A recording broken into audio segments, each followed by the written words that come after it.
Umaga pa lang pero mukhang sakit sa ulo na para kay Ana ang taas ng presyo ng mga bilihin ngayon sa Pasig Market. Walang masaya po ngayon sa presyo ng mga gulay, ma'am.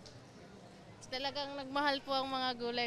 Kahit daw ipatupad ng Department of Agriculture ang 120 pesos na maximum suggested retail price sa kada kilo ng carrots, ang daing niya. Mas maganda po lahat ng gulay ng bubaba, hindi lang po carrots.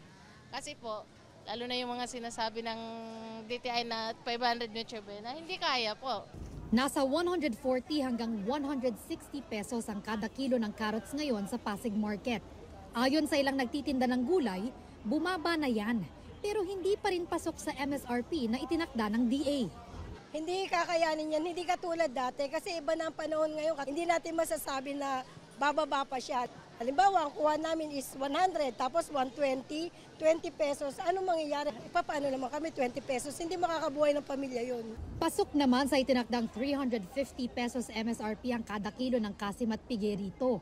Naglalaro sa 350 hanggang 360 pesos ang presyo nito. Pero ibang usapan na kapag liempo.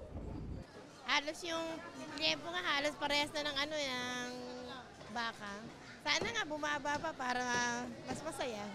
Nasa 400 hanggang 420 pesos ang bentahan ng kada kilo ng liempo rito. Malayo sa 370 pesos na MSRP ng DA. Medyo alanganin tayo. Kasi ang punan namin is mataas na, madam eh. So babawi lang kami sa liempo. Pwede na maibigay sa suki.